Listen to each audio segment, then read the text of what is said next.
Have you heard about this Teenage Mutant Ninja Turtles video game that's getting made? That's going to be in the style of God of War type of gameplay. Inspired? Inspired by the comic The Last Ronin? Yes. I didn't know the gameplay part. Yeah. I didn't hear about The Last Ronin because that sounds fucking sick.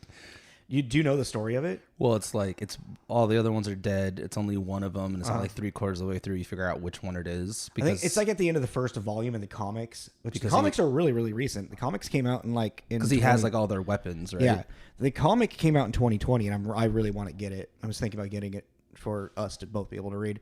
I know who it is. No. Okay. Not on here. You can tell me off. Oh, that's fair. That's actually fair. Yeah. Hi, guys. How you doing? I'm don't want to spoil it there. I'm like the spoiler, like stopper of this. I'm like, no. Especially for someone who hates spoilers as much as me. Like, I hate spoilers. And I really don't give a shit usually. Yeah. Oh, yeah. You can tell me off, Mike. I am curious. But yeah, no. So, but it's it's such a. I think that's for a video game, especially Teenage Mutant Ninja Turtles. That is dope as hell.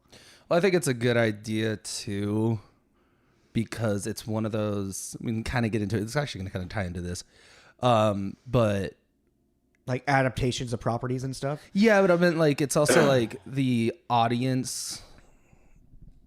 There's a fair amount of audience of younger and older for Teenage Mutant Ninja Turtles. Yeah. So to go with kind of this dark, they're all dead except for one, and he's gonna go Kratos on a motherfucker. You know, you're just kind of like, all right, metal. Yeah, let's do it. Goddamn! I just thought of another thing with Team MT. They're apparently actually, if you put it side by side with Daredevil, they're almost a complete ripoff of Daredevil. Like Last Ronin? No, just Teenage Mutant Turtles. Because they're mutated. So the Teenage Mutant Ninja Turtles fight the Foot Clan. Daredevil's biggest enemy is the Hand Clan. Oh, I didn't know that. Daredevil, I don't really know a lot about Daredevil. Daredevil was trained by Stick. Teenage Mutant Ninja Turtles were trained by Splinter. Who's also blind, right? Isn't Stick also blind? Yeah. And Splinter. Yeah. Splinter from a stick type thing. And they both like got their superpowers, whatever, from like an ooze type thing. It's both in New York, specifically like the lower end of areas of New York. So I do have a weird video game confession. I'm back on the Assassin's Creed kick. Oh yeah. Or Origins. Okay. The Egyptian one. Oh, okay. It really is. It just comes to like every now and then I'm like, man, I really want an open world experience, but where do I want it? Ancient Egypt. That sounds fun. You know what I mean? It's really because of that. That's the only reason I never beat them, but I put them on for a month and a half and just kind of get that like itch out. And then I'm like, okay, I'm done. All right, we need to get into this now. Okay. This is Tommy. This is Jacob. He sounded so defeated. This is Tommy. I opened a can of worms. This is Tommy and Jacob's mixtape. There you go.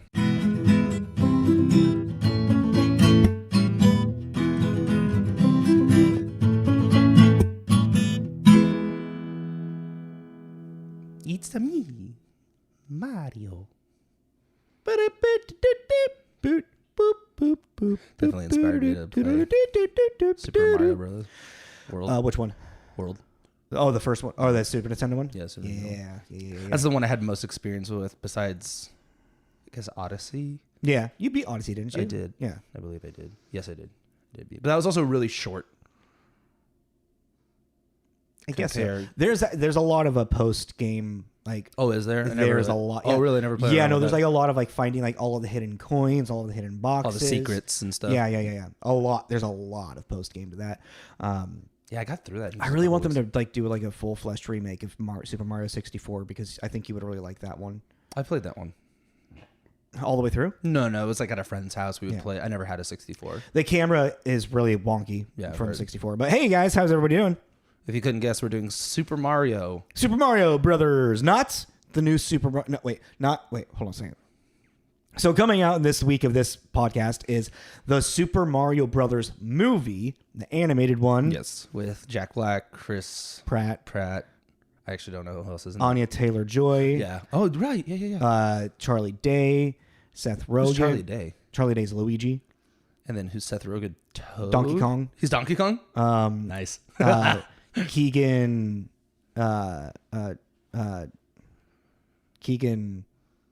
Jordan and Peele and Keegan. Why am I forgetting his last name? From Jordan and Peele? Yeah. Oh, Jordan Keegan. That's why. Yeah, I'm like, you're mixing his names. Yeah, you're making my head hurt. I'm like, you got it right? I'm like, what are you talking Wait, about? not Jordan Keegan. Yeah, Jordan Peele. Keegan Peele. Jordan Peele. Whatever. Not Jordan Peele. I'm Keegan. I know his name Keegan is in there. I was just watching it today when I was waiting for you, and I'm totally blanking what his name was. But he does the voice of Toad. Dude, that's so brutal. I was just watching them. Yeah, I don't know why I feel very stupid. Anyways, that's the other movie. We're doing the 1993 one. We're doing 1993. Back on course. Which is actually, this is the first movie adaptation of a video game.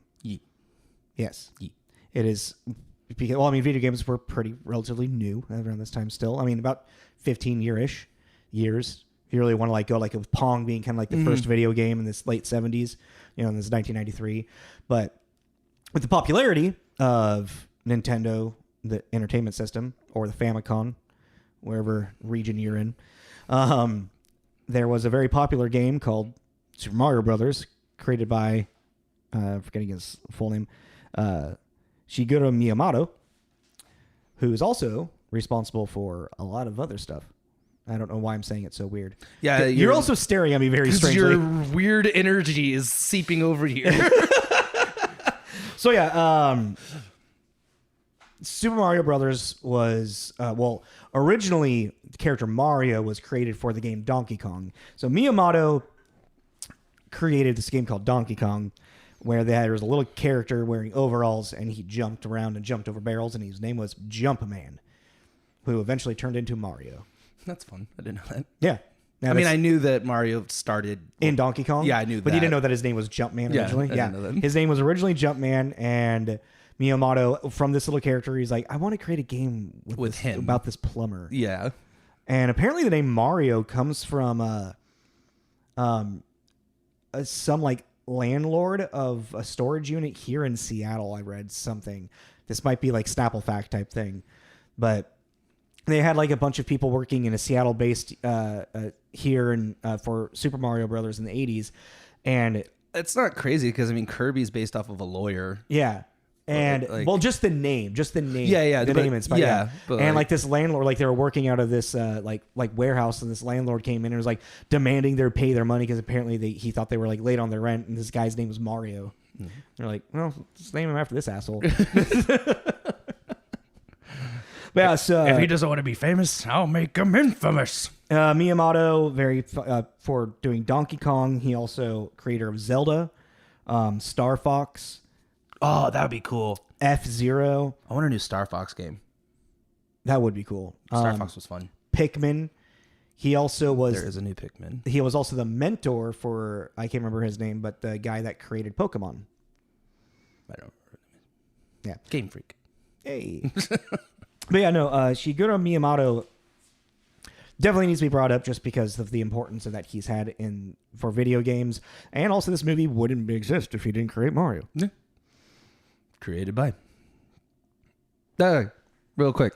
So yeah, let's go into some stats and whatnot. Well, the synopsis. Yes. 2 plumber brothers and a paleontologist must stop humanoid dinosaur king from destroying planet Earth. Yeah. Or Manhattan, at least. Yeah. It kind of feels like he's going for the whole kit and caboodle. Yeah. But he does. There's a moment he's like, "This is my Brooklyn" or something. Yeah. You're like, Dino Hatton. Yeah. God, there's so much about this movie that bothers me. Yeah, so it came out in 1993, May 28th, 1993, properly. It was a box office flop. It made... Well, it's that kind of weird 42 to 48 million. Yeah. And then grossed 38.9 million.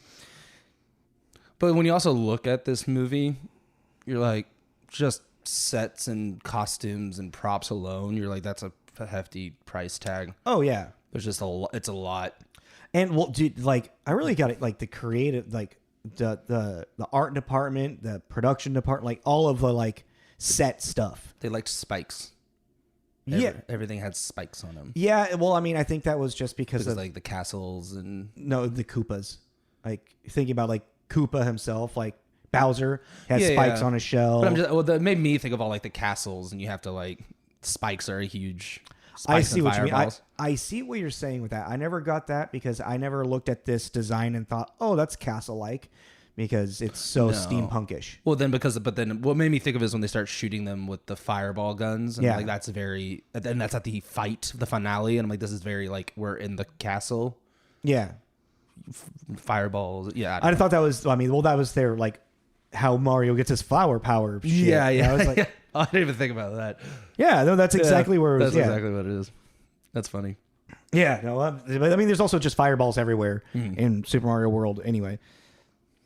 Excuse me. Really quick, again, 93. How many people did you count this time? So last time we did was Hocus Pocus, right? Yeah. So that I had 38. This time I did 36. So I've been being way more. I went down 2 as well. Did you really? I had 46 and now I'm at 44. I think really we were doing this willy-nilly, like, oh, I know everything about this movie, but then you have to sit there and go, did I ever actually watch this? Yeah. And there's a couple I was like, I know everything about this movie, like The Fugitive. I've actually never sat and watched The Fugitive. I've never actually sat through The Fugitive. I've never sat through it. I know a lot of lines from it. I know the entire premise. I know the entire premise. I know how it ends, but I've never actually sat through it. Yeah. Because that is the one that I didn't kill my wife. I don't care. That one, right? Yeah. Yeah, like, but, so yeah, I went down 2. So what are you at? 44. 44. But yeah, I was going through the list and I was like, oh, I'm going to add that. I get 93, just a weird... A lot of stuff came out this year. A lot of interesting, kind of weird. Like a lot of the time you'll go through a year and you're like, oh, 98. Yeah, that's why this is the era of. Well, a big thing I get was like at the turn of a decade, you really don't start to see like where the decade is going until a couple years into the decade. That's a good point. You know, because like 90 and 91 still very much 80s. You know, like 89 is like because like the identity of a decade. Like doesn't disappear at the midnight changeover. Exactly. Yeah. You know? Yeah. So that's an interesting, I like that idea actually. That's why, because even this being 93 still has this real 80s. Like the tail end of it. Yeah, the tail end leading into the 90s because it has all those 90s futuristic tropes with it coming to the costumes like and Demolition Man would exactly what I was thinking when I was watching it. I was like, I never thought that Demolition Man could be a more fine-tuned version of this aesthetic, but hey, right. This is where it came from, you know, like or one of the examples. Yeah. But. Well, it's like, and a big thing is like, and this is a nice little segue, is really going into the people that directed this. They're husband and wife of Annabel Jankel and Rocky Morton. And their biggest like stuff that they did before this was a bunch of 80s music videos and this very specific 80s show called Max Headroom. It's one of those, I know exactly what it is, but I don't know what it is.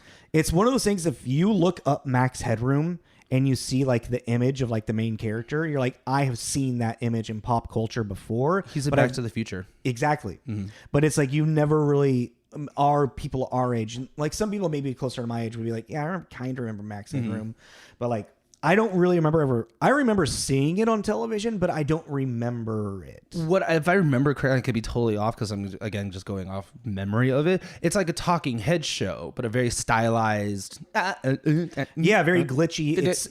He's like a program. Yeah. But it's like that's why it's called Max Headroom. It feels futuristic, as if what the future would look like for the 80s. From an 80s lens, this is what the future would be. Yeah. With an AI talking to you. Yeah.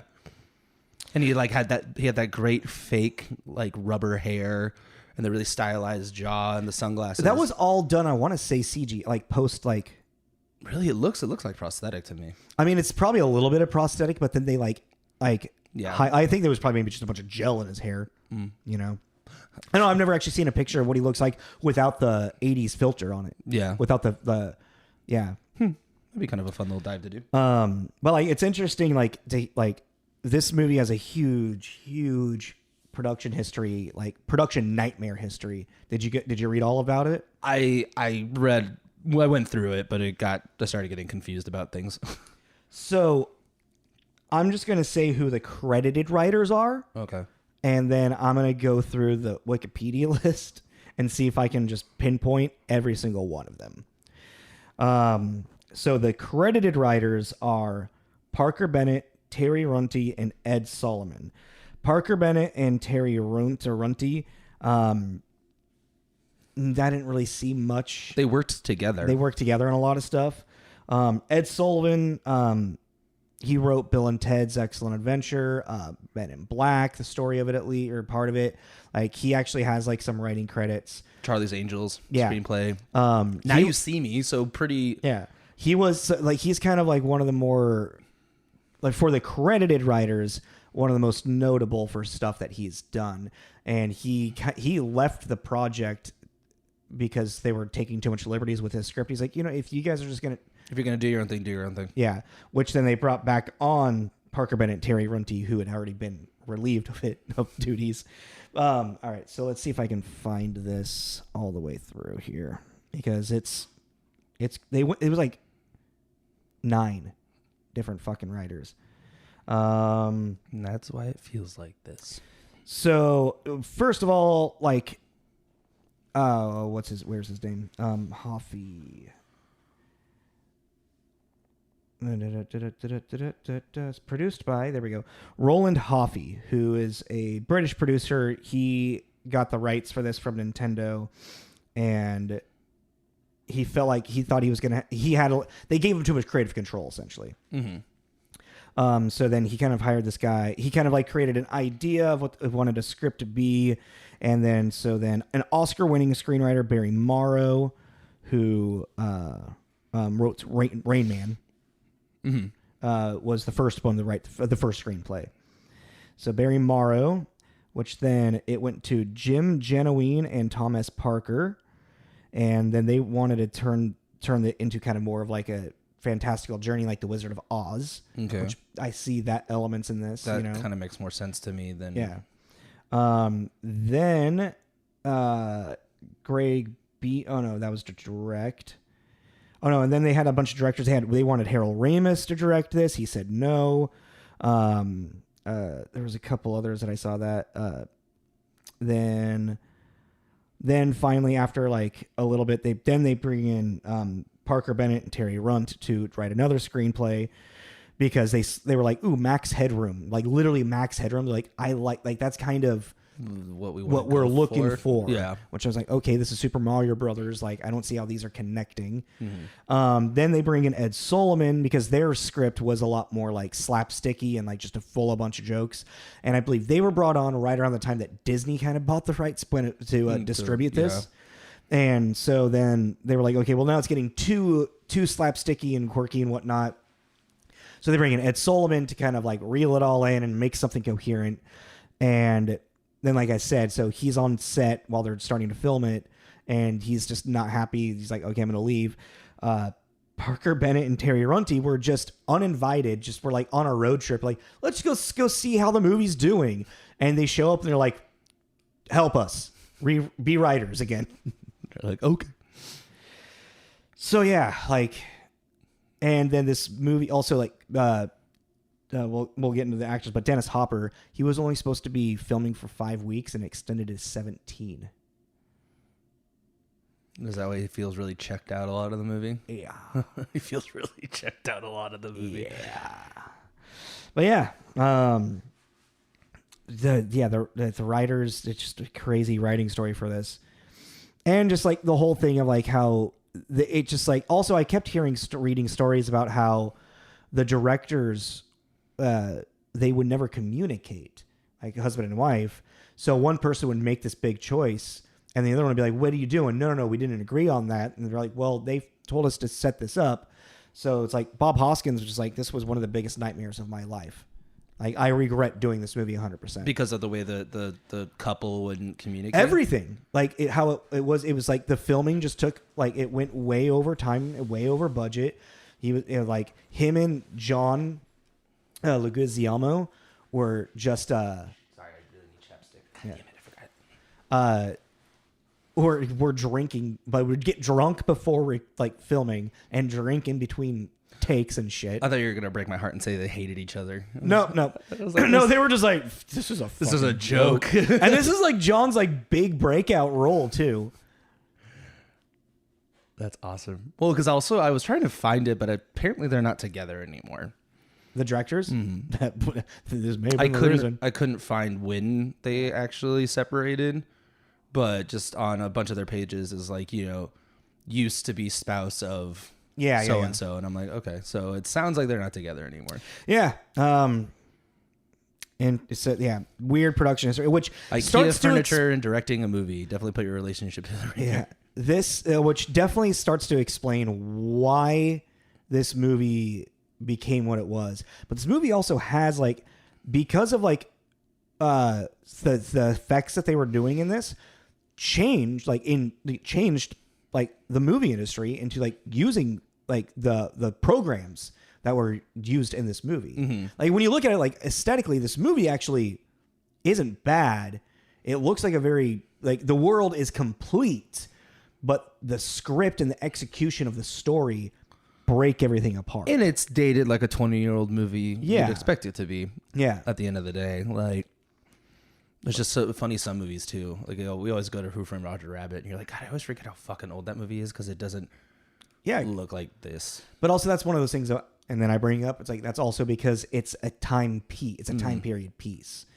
Yeah, this whole fantasy world thing.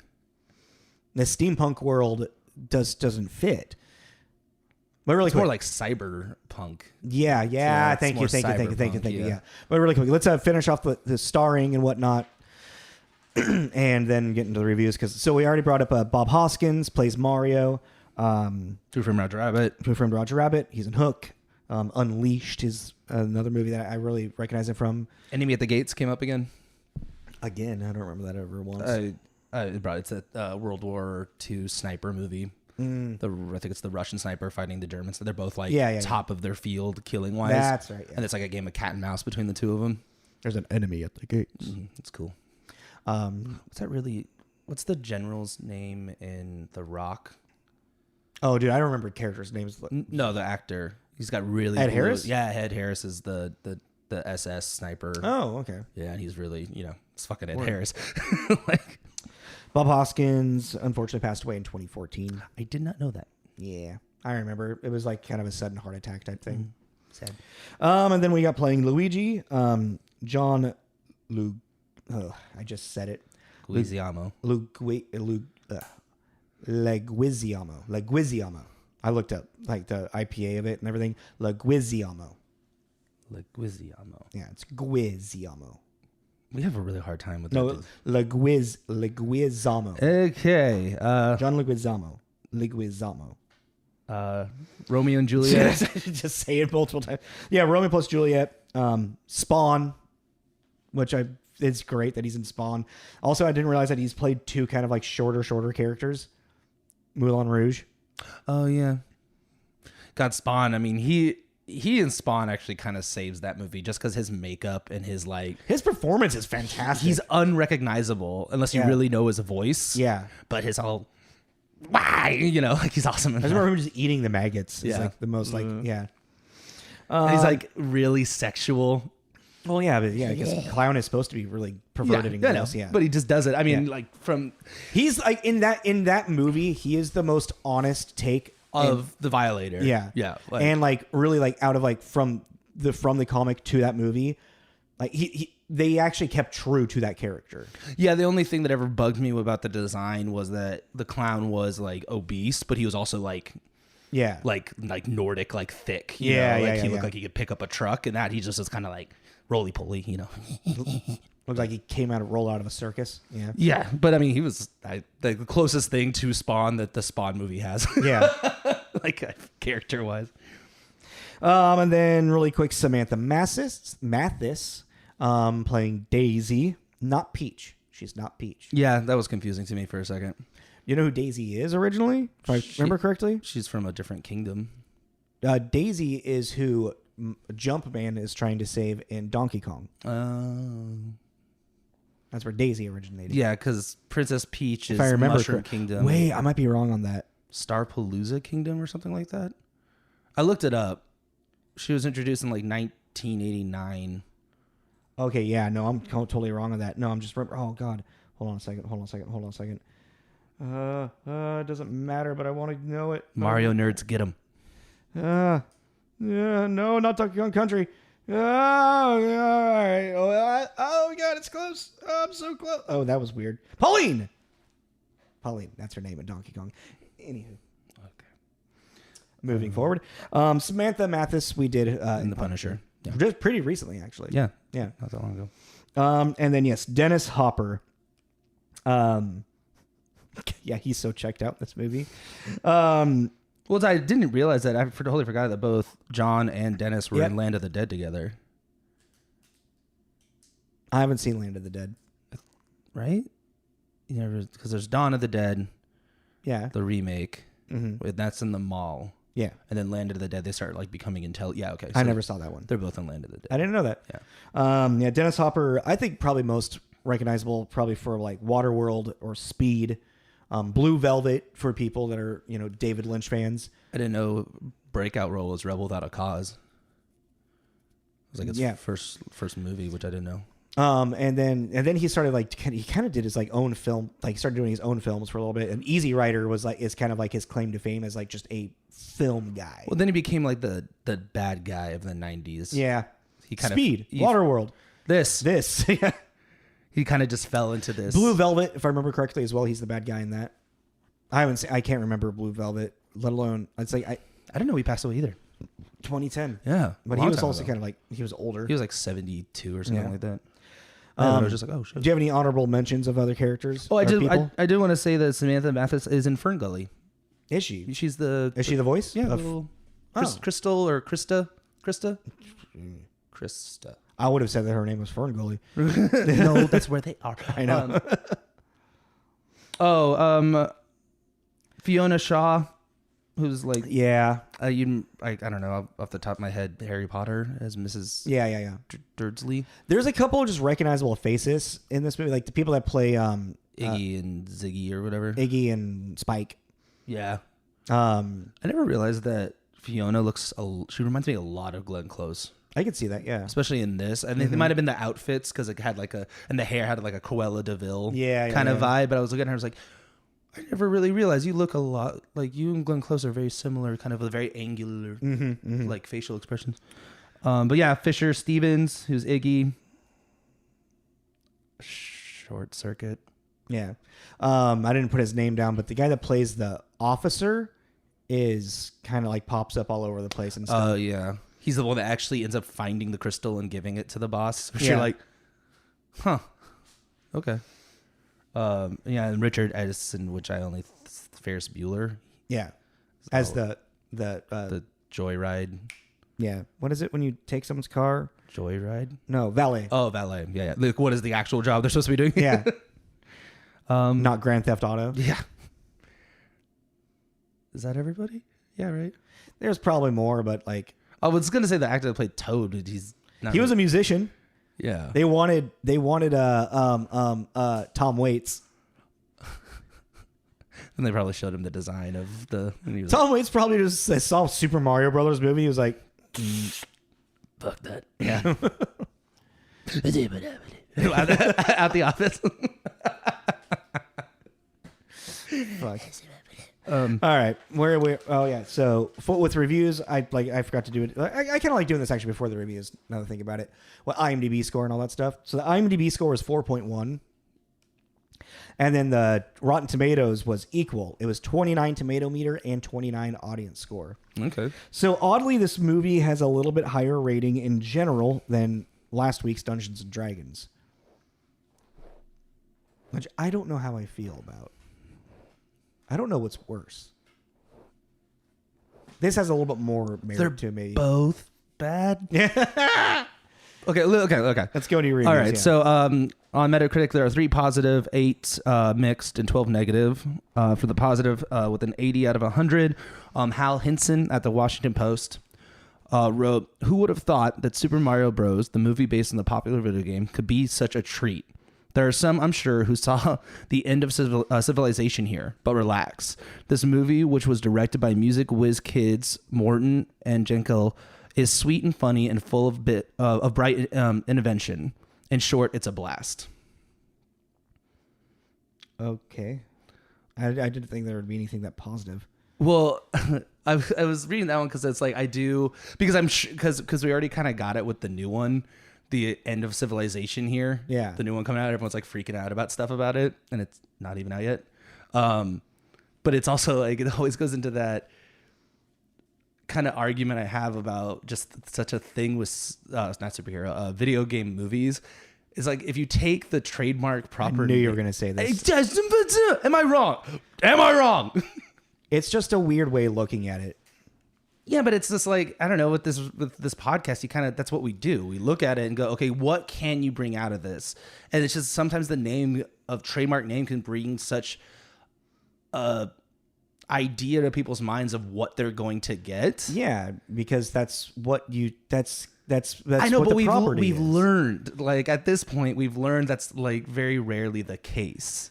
I think what Hollywood has learned is that that's what they need to do now. Yeah, which they're slowly doing. I mean, but even then, I feel like even with like a lot of like think of the growing pains with comic book stuff.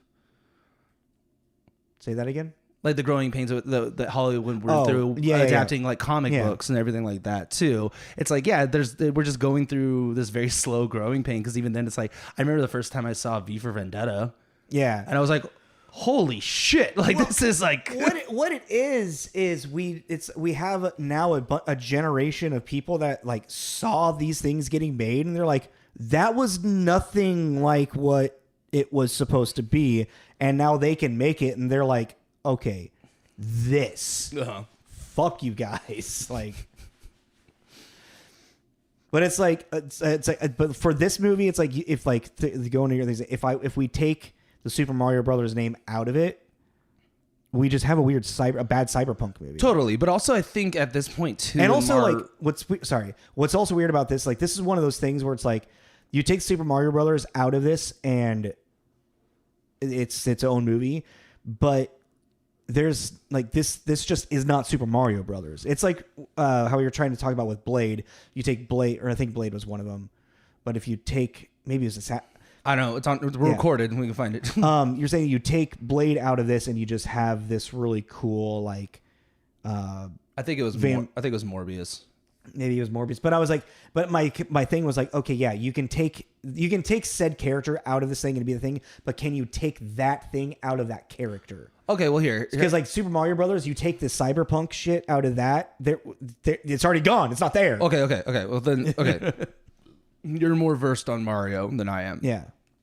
At this point in time, too, 1993, and the franchise's history of games, what is the plot of Mario? It is him going to a castle, fighting giant turtles, dinosaur or dragon creatures, and then rescuing the princess. All right, next game. So he's gonna be a plumber fighting. It's like, oh, we already did that. Yeah, but this time looks a little different. No, it's just a little bit harder. The second one's just a little bit harder. So it's like at this point in time. Also, technically, Super Mario Brothers 2 isn't Super Mario Brothers. It's a reface from a game called Toki Toki Adventures. My point is, though, if you're writing a movie based off this like straightforward A to Z concept where it's like, okay, you're going to rescue the princess, and yeah, it's like what plot wise do we do? And I'm thinking that what you were talking about it when the script was more slapsticky and kind of a comedy, that is what would have felt more like, might have been like them, you know, having to solve these like little like puzzles and oh no, we almost, you know what I mean? Because even then, on the design point, the lack of any kind of effort to make even fucking Yoshi look like Yoshi. And then when Bowser has his transformation, you're like, who the fuck is this? Have you seen any clips from the old Super Mario animated series that was in the late 80s? I was doing research on this. What about the live action one? Live action Super Mario show? No, I only saw the... There was more like King Koopa, like with the crown and like there was a bunch of iterations. They were more all children's shows type stuff. But I think what Hoffy, specifically the producer, when he was like bringing on all these specific people, he wanted to make something more adult oriented. But do you think that was kind of maybe the That's downfall? the problem. The That's downfall, the problem. Yeah. He wanted, because also his big thing was like there was this huge like skepticism that video games are for kids and it's kid-like. So he wanted to make something that was more like the kids could enjoy, but also the adults could enjoy as well, type thing. But then it lent really hard into like, this is more of an adult story in my opinion than anything. I don't know. It's so like the entire club scene, like seems very like apparently there was an entire like sexy dance scene and musical number that was cut out of the movie.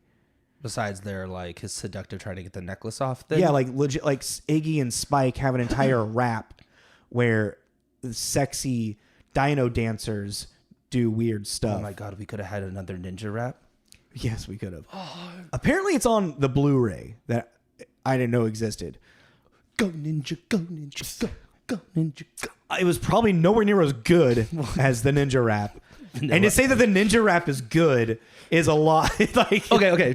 Respect to that scene though, it's because it also coordinates with the fight, and that's what makes it fun because there's like a beat to it, and they're dance fighting. No, in the movie, it's fantastic. Yeah, it's great. You put that song on a mixtape, and I'd be like, dude, like, can we not? Like, I'm the Green Machine, gonna rock the town without being seen. Have you ever seen a turtle get down?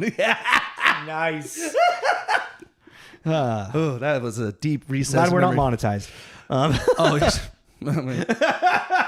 Problem for later. Okay, let's continue into reviews. Your reviews. Okay. Who do I? Jeff, where are you, Jeff? Okay. 50 out of 100 for the mixed. Jeff Menel at the Hollywood Reporter. Super Mario Bros. Is a jumbled mess that is somewhat likable in spite of itself. There are so many wrong turns taken by this film that even when we end up where we started, we still don't know how the heck we got there. Which is how I felt. Mm-hmm. About an hour into it, I'm like, what can happen? What more? And then you pause it, and it's like 40 minutes left. And you're like, 15? Sure. 15. Cool. It was like Dungeons and Dragons last week. Like, where's it going to go next? What else do we have to do in this 40 minutes? If you want to go 15 and they're finally just going to go fight Bowser, sure, we're done. Hour and 15, hour and 30. But an hour and 40 plus, you're like... Can you imagine they cut 20 minutes out of this film? Jesus Christ. But yeah, it's very jumbled. Yeah. What's weird is that they cut 20 minutes out of it, and I feel like I needed that 20 minutes for certain things to make sense. For just like, yeah. I was like, wait a second. What just happened? Yeah, I don't know. Like the whole like, how'd you know you can get them to dance like that? Hey man, everybody loves dancing. And it's like that. There you go. There's your explanation. Well, how about this? How about when they're shrinking the heads and he's turning Toad into a Goomba? Mm-hmm. Also, don't even let it go. I mean, I love them. When I was a child watching this, I was infuriated at that. I do love their design. I really They're do. really cool design, yeah. They're so goofy and like cute and kind of terrifying. And also, there was a part like rewatching this adult, like even like Toad, like I was like, oh, he's kind of cute actually. Yeah, he's goofy and like trying to help actually. Yeah. He's a good Goomba. Yeah, he's a good Goomba.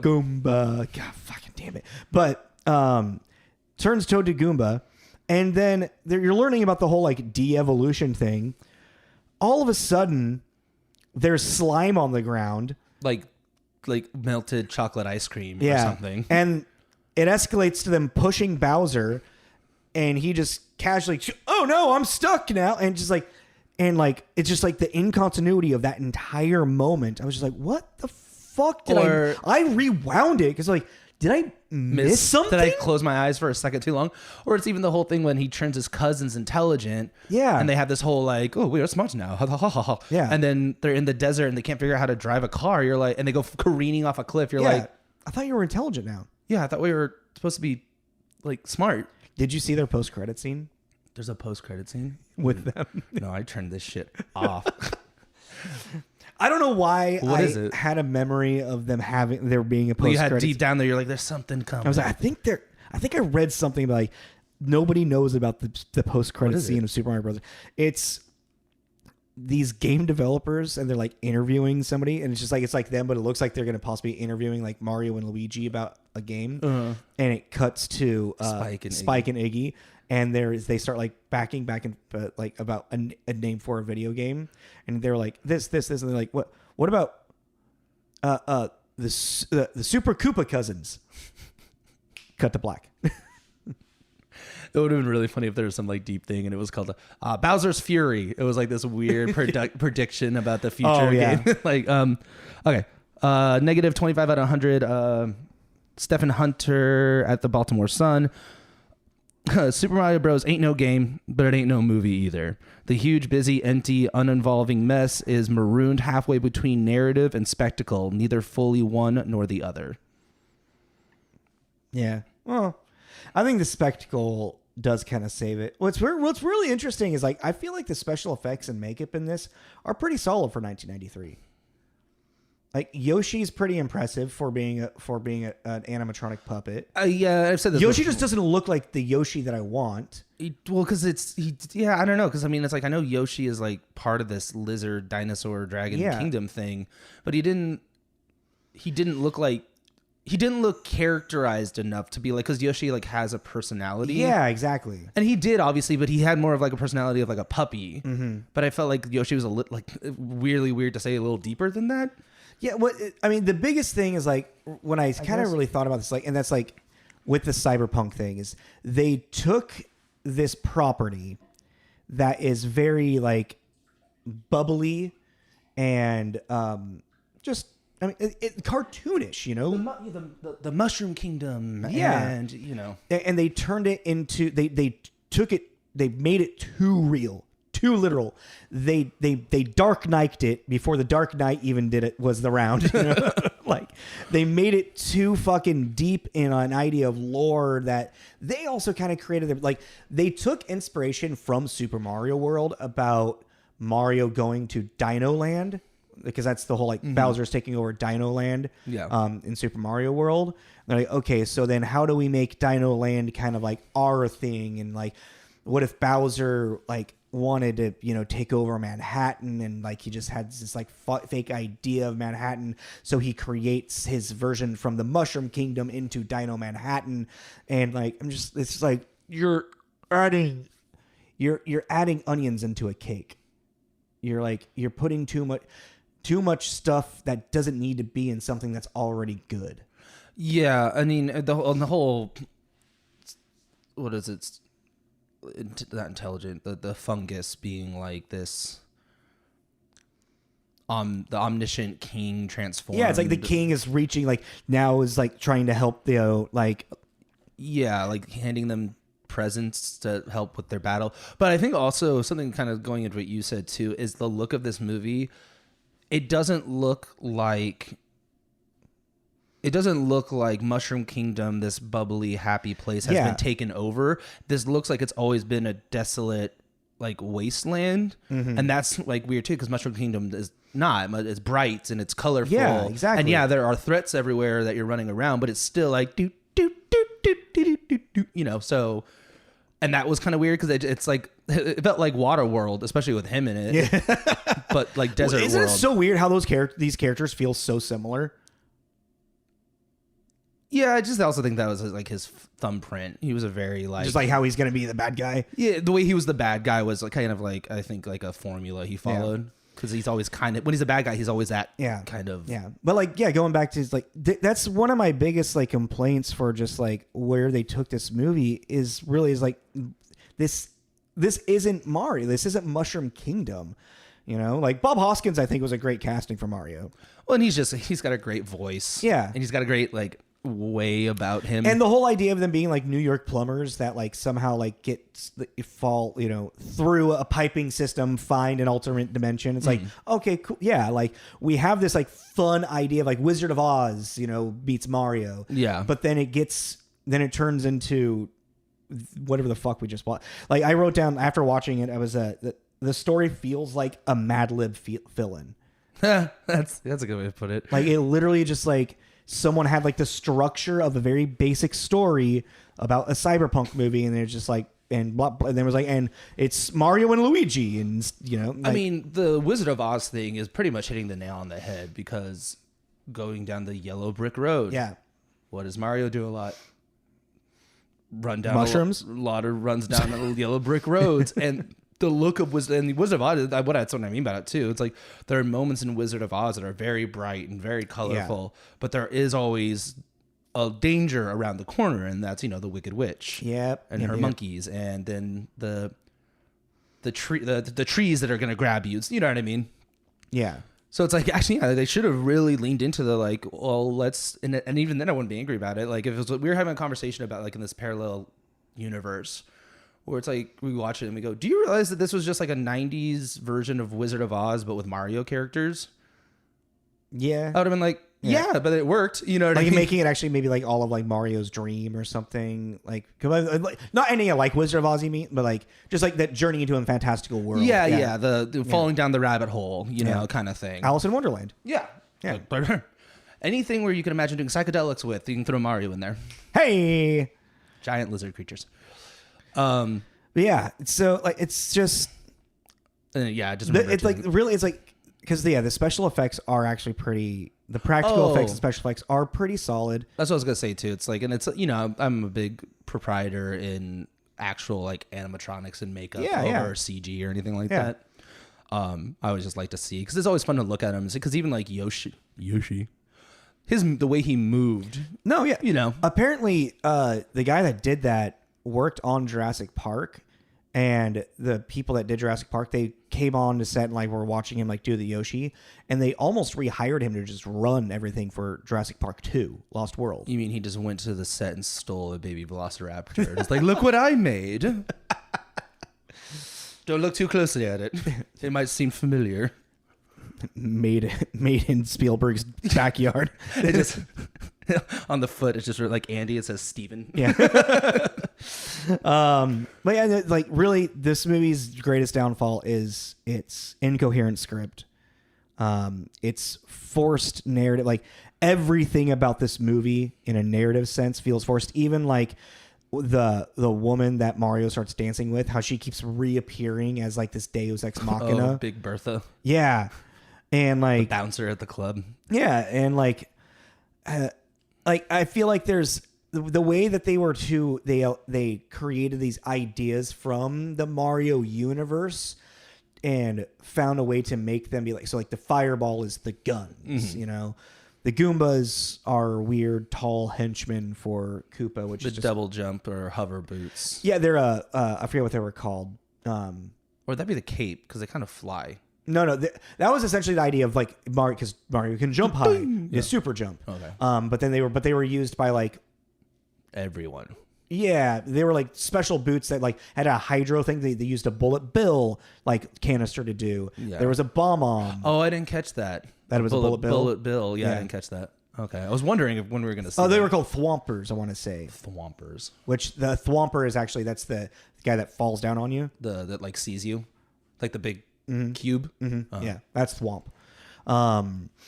Like a bunch of just like it's kind of like with an X-Men movie where they're just like, oh, and now here's this mutant randomly type thing. Oh yeah, like hey, you see that in the very background, that blurry picture? That's Toad. Yeah, that's Toad. You're like, cool. It's like just a bunch of stuff taken from the property, just kind of like mishmashed, find a way like, and that's how it's going to be represented here.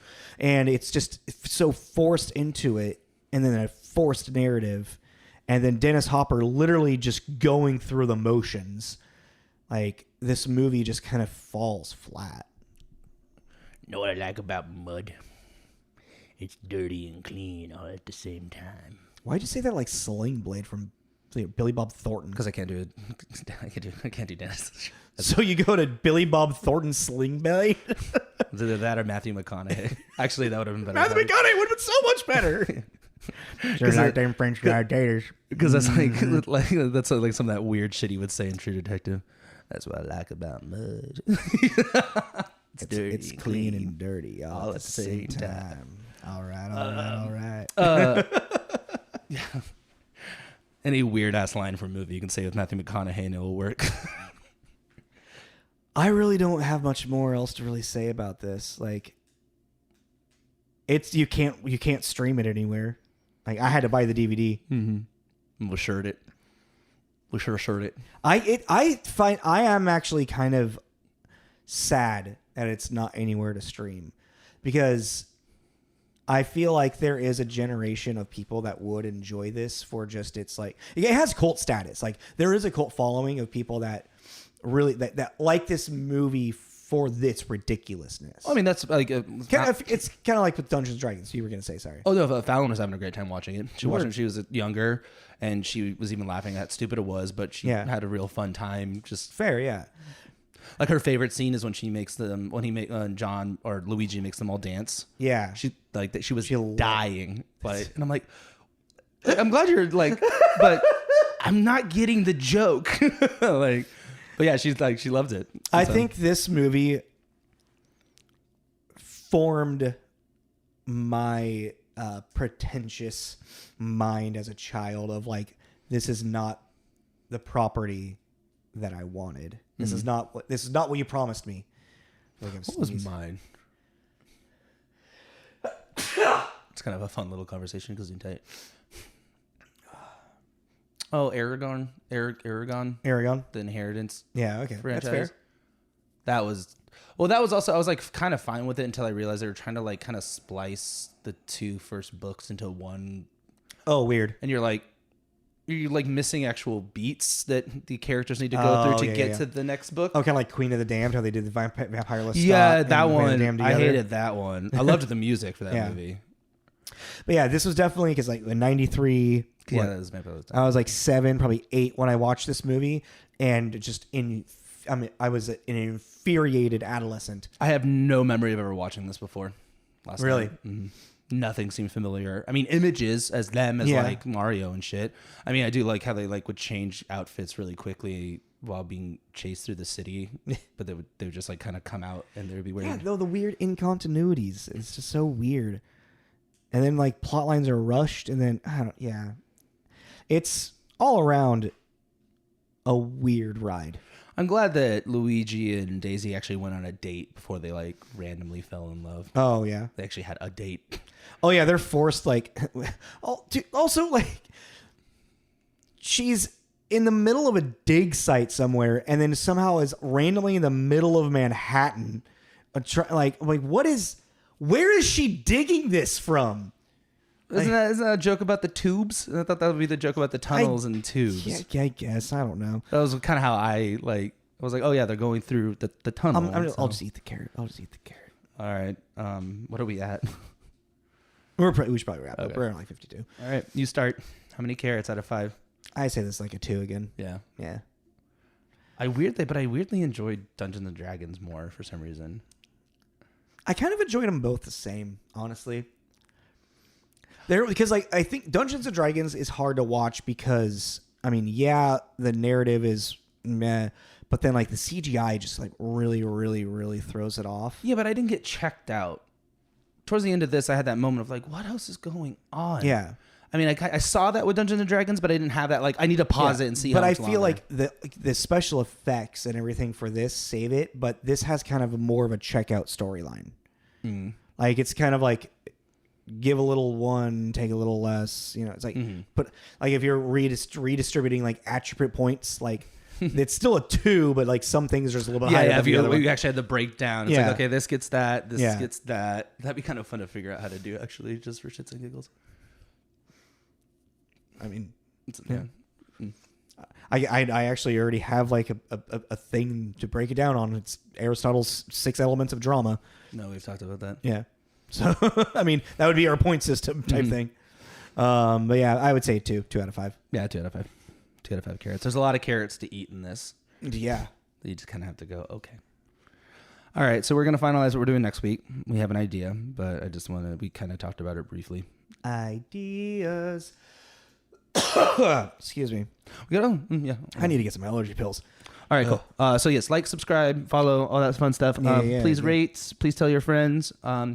We are a self-produced podcast and would love your support. And by telling your friends to listen to us, that helps greatly. So we'd appreciate that if you enjoy it. Yeah. Also, I don't know why my brain's like, are we going to go see the new Super Mario Brothers movie? Probably. Yeah. I don't know. Yeah, I don't know. Okay. Actually, the trailer, I kind of did want to watch it. I haven't watched the trailer. Okay. It looks like a Super Mario Brothers movie. Actually, a Super like in Mushroom Kingdom. I just want to see my biggest thing. I just want to see how Jack Black does Bowser. His voice is really good. Like I feel like he's gonna be, He's been so fun on like press tours. Like, when I was saying he's been wearing like a onesie. Yeah. I watched that. I was like, we don't deserve Jack Black. Yes, we do. He's just so wholesome. Great, one of the greatest men alive. Yeah. Okay, guys. Thanks for listening. This is Tommy. Yeah. Okay, this is Tommy and this is Tommy. This is Jacob. This is Tommy and Jacob's mixtape. Why are we so awkward?